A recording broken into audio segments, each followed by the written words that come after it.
Today I will be reading from Rays of the One Light. Thank you, dear. These are commentaries on the Bible and Bhagavad Gita, written by Swami Kriya-yoga and based on the teachings of Paramhansa Yogananda. This morning's topic is the best way to worship. Truth is one and eternal. Realize oneness with it in your deathless self within. In the Gospel of St. John, the woman of Samaria asks Jesus, "Where is the best place to worship?" This question might be expanded to include, what is the best church? What is the best religion? Is it important to go on pilgrimage to holy shrines? What is the best ritual? What is the best mantra or prayer? Jesus cut across all such questioning with his reply, "The hour cometh, and now is, when the true worshippers shall worship the Father in spirit and in truth. For the Father seeketh such to worship him. God is a spirit, and they that worship him must worship him in spirit and in truth." It was not that outer considerations of place, church, ritual, etc. are irrelevant. Each person should find those practices and observances which are compatible with his own nature. One might say with his own vibrations. Not everyone's natural path is the same. God sent different religions into the world to satisfy different human needs. The overarching concern, however, considering that the goal is to find God, is to include in one's worship daily inner communion with the Lord. God is silence. He must be sought, therefore, in inner silence. God is absolute love. He must be sought, therefore, in the silence of love.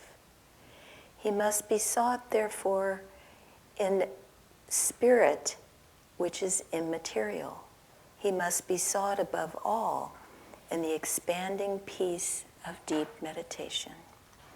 Thus the Bhagavad Gita states, "Sequestered should he sit, steadfastly meditating, solitary, his thoughts controlled, his passions laid away, from every craving for possession freed." Wherever you are, whatever your outward beliefs and observances, seek God in the silence of your own soul. Thus, through Holy Scripture, God has spoken to mankind.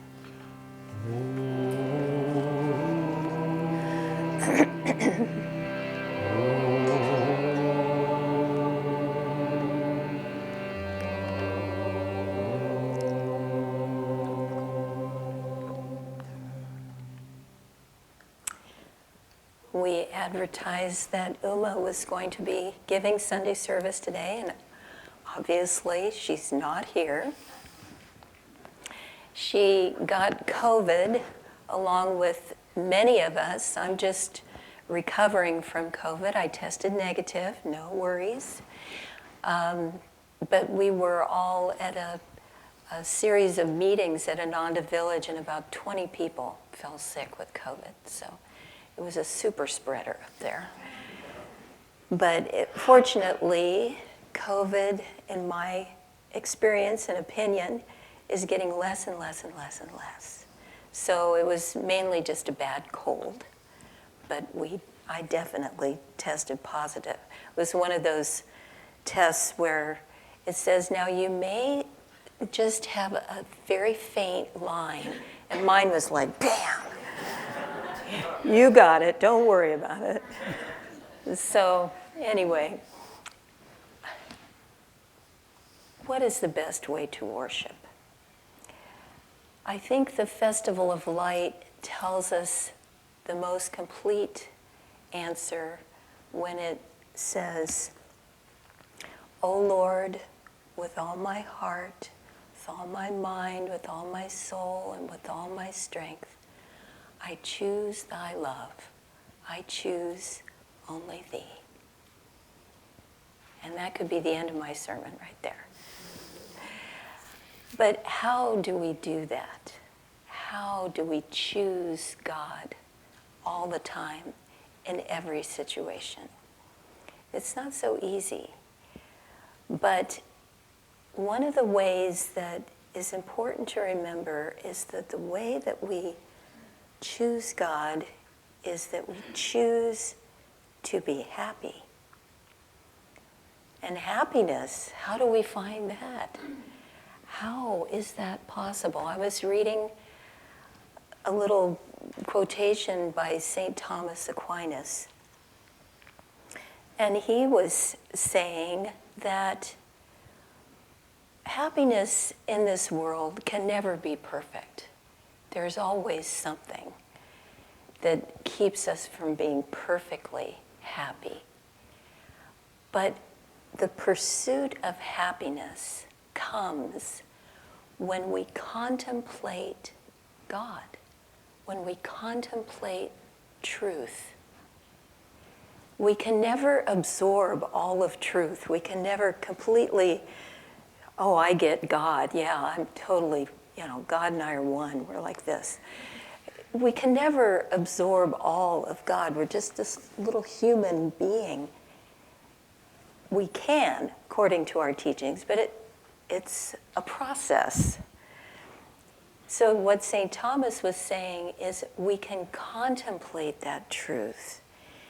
That's why I'm always saying, study the scriptures, read the scriptures. It's not that we can always absorb all the truth in the scriptures, but we can, if we're sensitive and we try, we can feel the vibration. And that pulls us along. The more that we surround ourselves in that vibration of truth, the happier we will be. For one thing, it gives us a broader perspective on our lives. We come to realize that, death is part of life. If I live in the right way, I can give energy to this world. I can make it a better place. But if I concentrate on my own pain, it's like a feedback loop. It just gets bigger and bigger and louder until that's all there is. It's deafening. I was reading an article recently, a commencement speech that someone had given at a college. And he was saying this very point of pull back from your own life. As Swami would say, take yourself a little more impersonally. Don't even think of yourself personally. And this commencement address guy was saying, I can't think of anything more boring than focusing on your own little life and being the star of your own psychodrama. And that's so true. Think about what you can give. I was reading about the Dalai Lama. I love the Dalai Lama. He's just such a blessing in this world. And he was saying, think of yourself as one in 8+ billion people. So that means equal to all of the other 8 billion people, and also the face of the world. You are that important. One of many, and yet unique. And he said, because of that uniqueness and that part of the human drama, every act of kindness, as this affirmation today was talking about every act of kindness is an act of love towards the world. No matter how small, its ripples go out to embrace infinity. But if we make that effort to be kind, to be loving, it makes a difference. So many of us, me in particular, get involved in the news and start feeling hopeless, helpless, overwhelmed, etc. I've realized my time is better spent contemplating the truth, like St. Thomas said. Pursuing that happiness by contemplating God and then giving that joy. There's what is his name? I guess it's Shantidev, who was an 8th century Buddhist, and he would, let me just quote him exactly, because we think we live in the modern age and nobody knows more than we do. We are so wrong. The ancient scriptures have a lot more going on, and they're so applicable to today. So, yeah, this is very similar to the Stoic philosophy, really. Shantidev would say, control your negative emotions so that they don't control you. And one of his sayings, which I love, is if there's a remedy to a problem, then of what use is frustration? And if there's no remedy to a problem, what use is frustration?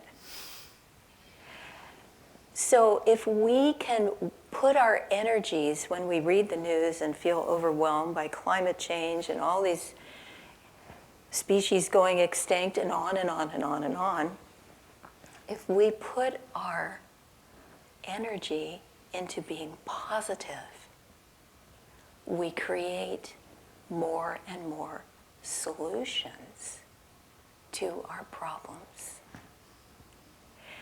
I was reading recently about a new contagion that scientists are studying, and it is the complaint contagion effect.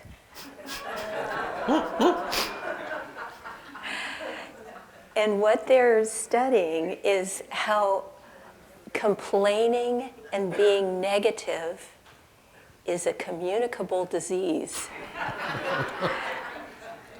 And they're actually studying this. So what we want to do is make sure that we don't start the contagion and we don't pass it on. So let's think of that as we go through life. There was also a study about people who were divided into 3 groups. One of them performed actual acts of kindness. They went out of their way to be friendly. They tried to help people. They were very positive in their actions. And a second group was very quiet and alone, sort of meditating and putting out positive thoughts towards people, thinking about people's positive qualities, sending positive energy. And a third group just did sort of self-help things, like they slept in and they got massages and they did things to boost their happiness. And at the end of this study, all 3 groups were experiencing more satisfaction. They were much happier. But the group that acted with acts of kindness, with trying to be helpful, trying to be friendly, giving more energy. They were far and away the most happy. So that's what we need to do in our lives. Not be the star of our psychodrama, and posting selfies about all that, but giving positive energy. The more that we can do that, the better the world will be. I was really struck by something that Swami Sri Yukteswar said in Autobiography of a Yogi. We often think, I'm meditating, it's been 20 minutes, I haven't felt anything. Oh, it's not working. And you get up. And Sri Yukteswar, he was talking to some worldly man who was also doubting God's presence. And Sri Yukteswar said, examine your thoughts for 24 hours and wonder no more at God's absence. What are we thinking about? We're always affirming something in our minds, but what is it? Is it, I don't have enough money? Nobody loves me? What are we affirming? Let's affirm that God is with me. Let's honor Him by being happy, by trusting, by loving. And in that way, we can worship God in the best possible way by making our whole lives a prayer of love to God.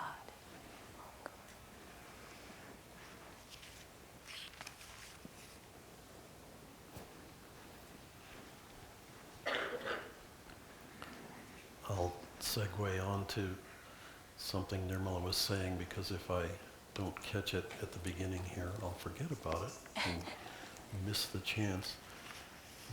Can we turn this monitor down for now? I'll be happy to have it on later, but not right this minute. It's pretty hot. She was talking about the groups in that experiment and how the ones who performed actions ended up the most happy. It reminded me of something Sri Yukteswar said, quoted by Yogananda in Autobiography of a Yogi. He said, the active expression of virtue gives rise to the keenest intelligence. And I just thought, it's just such a fascinating meditation. He preceded that by saying, saintliness is not dumbness. Divine perceptions are not incapacitating. And then he went on to say the active expression of virtue gives rise to the keenest intelligence, which, we could all use keen intelligence in this world. I'll just share one thought in that regard that struck me in my own perusal and sort of turning that thought over to understand it more clearly. The active expression of virtue is not so easy. It always involves a certain amount of compromise in this world, because it's never absolute. We can never, and again, this touches on something Nirmala was quoting Thomas Aquinas. We don't achieve absolute in a relative world. We can only achieve absolute inside, which is why all the scriptures and all the religious traditions, when they get boxed up, packaged up into neat little packages, they only apply to certain people at certain times. And everybody else kind of goes, huh?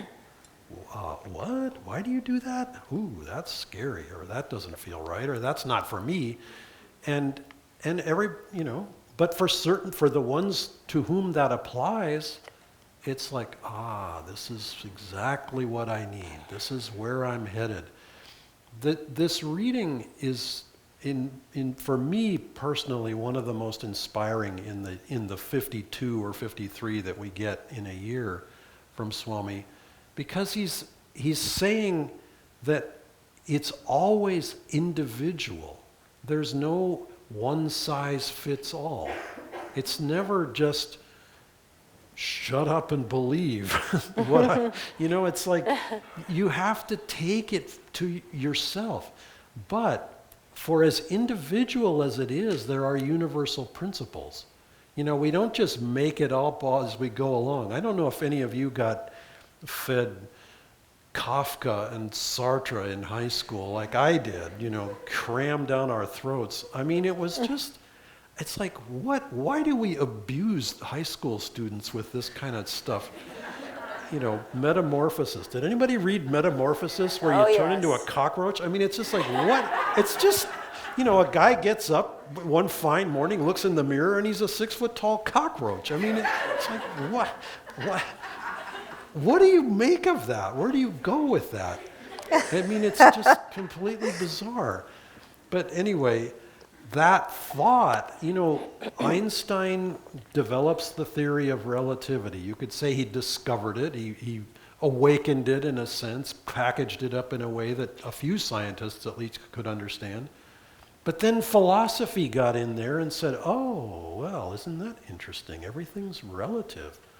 I wonder if morals are relative. I wonder if everything is relative. And then Kafka and Sartre head off to the sunset saying, well, if I want to be a murderer, then I can just go be a murderer. After all, that's my truth. That's my reality. And Swami says, well, I don't think so. It doesn't, there is a directionality, if that's even a word, there is a directional aspect to that relativity, which is to say that when it's up relative to where you are now, then it's positive. Nirmala was talking about it's not always so easy to know what to do, how to practice these things. Well, one clue is, are you going uphill or are you going downhill? Because if you're going uphill, it takes effort. You don't slide uphill. You don't fall. Well, technically, yes, you can fall uphill, but you don't keep falling uphill. You have to to keep going uphill, you have to actually take steps to go uphill. Which is to say that you're facing a certain amount of resistance. I don't know if any of you have ever climbed a mountain. I cannot say I've climbed, one of these gigantic Himalayan peaks. But I remember when we lived in Seattle, I was trained by a real mountain climber to use the axe, the climbing axe. We bolted crampons on the bottom of our boots. We climbed with heavy packs in the snow in August in Seattle, in the Seattle area. It's interesting. You get up high enough, it's snowy up there. We actually got snowed in August. That was fascinating. But that, it's amazingly challenging. You think, well, what's the big deal? You just, go climb. Yeah, well, when you're at 8 or 10 or 15 or 20,000 feet and you're carrying this big pack, that one step is like, whoa, and then another step, oh, it was hard because, you're going up this steep slope. That resistance is our attachment to the material. And so when we examine what is the best way to worship, what is the best practice, what is the best prayer, observance, ritual, etc., we have to observe in ourselves there is a universal direction that wants to go up for higher realization. And our lower nature tugs on that and says, oh, yeah, I don't think I do. I don't want to get up in the morning and meditate. I'm sleepy. It's warm in this bed.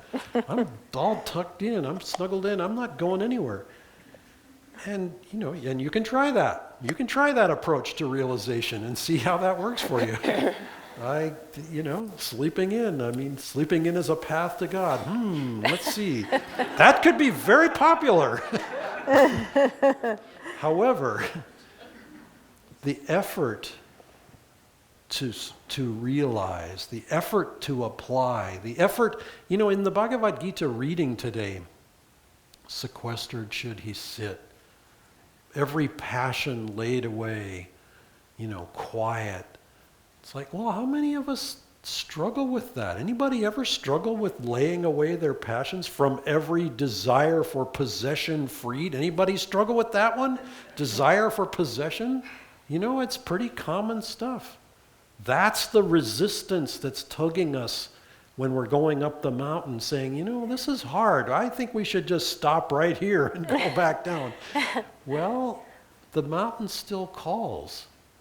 I remember reading about these guys who would climb Mount Everest or climb whatever, and people would ask, well, why on earth would you do that? Oh, because it's there. It's like, what? Because it's there?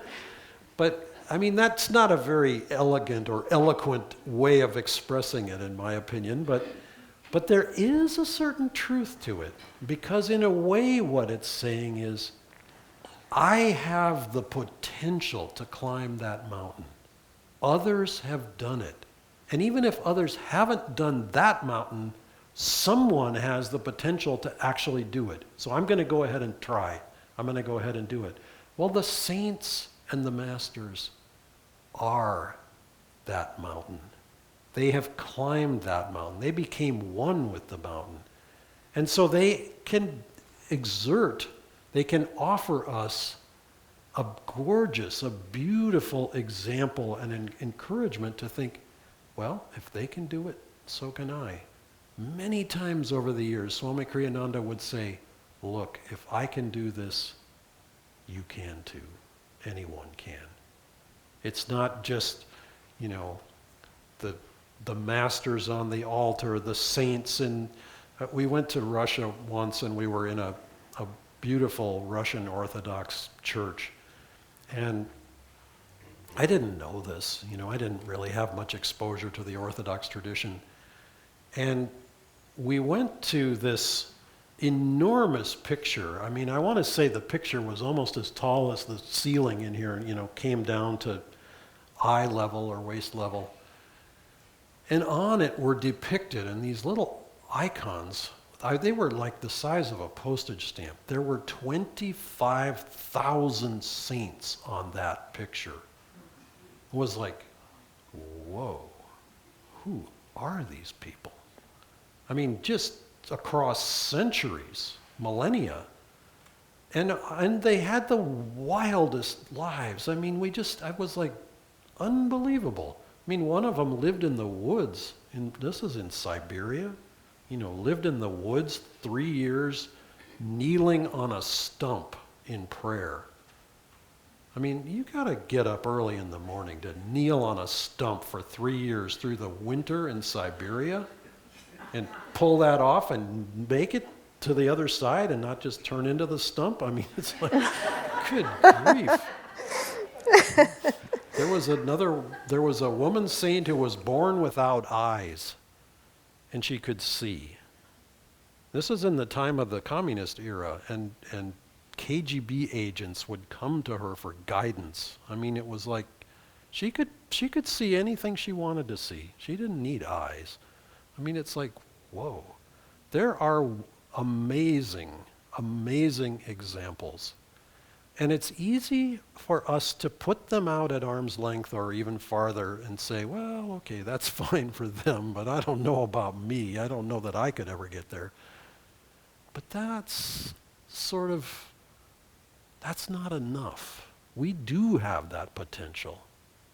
It's one of the reasons that Swami Kriya-yoga spent the better part of his adult life creating community. Not just communities, plural, because he created plenty of those, but community in the sense of a network of support that reaches all around the world to help people to believe, yes, it's possible. Not just believe, but actually come to know.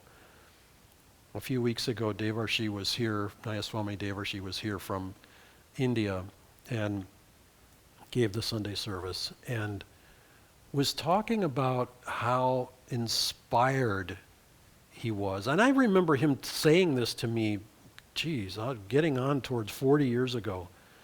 The first time that pilgrims from India came to Ananda village. This was in the late 1980s. And I was just sort of amazed that spiritual, serious spiritual devotees. This was Yogananda's own family, his own human family and descendants, not personal descendants, but the nephews and so on. And some other close disciples came from India to America. And Devarshi said to me, they are on pilgrimage. And I thought, wait a minute. India is where you go for pilgrimage. How can Ananda village be pilgrimage? And he was like, oh yes, this is a pilgrimage place. There's power here. There's vibration here. This is in the late 1980s.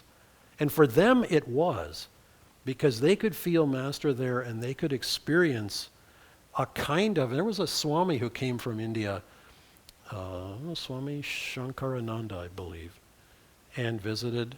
He said, this is what an ancient Vedic village felt like and looked like and acted like.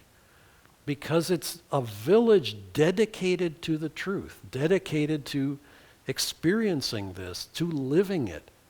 And living it in all ways, not just renunciates, wearing ochre or, going off to the caves, whatever. Not just ashrams, but family life dedicated to God, that it can be done.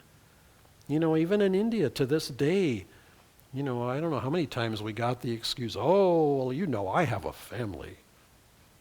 Hint, hint, hint. Therefore, I can't be spiritual.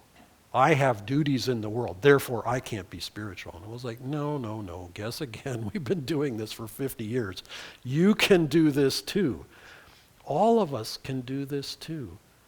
And it's, again, as I said before, it's never one size fits all, but there are universal principles. Follow that path. I'll just close by echoing again something Nirmala said.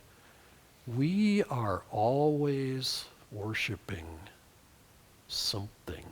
There is always a prayer going in the back of our minds. It can be a really exalted prayer. It can be a really stupid prayer. We have the choice, but we're not always cognizant of that. It's often kind of unconscious. It's just this sort of, I don't know if this ever happens to you, but just mindless repetition of nonsense. Do you ever have that experience? Old lyrics from some crummy old song that was never any good to begin with, but it was, it's still going through your head. It's like it just got stuck there. I mean, we don't need that. That's why Master gave us chants. It's why he gave us this path. Focus on, why he gave us Whispers from Eternity, these incredible prayer demands. Just the imagery and the poetry, they show us we can too. We also can do it. So let's do it.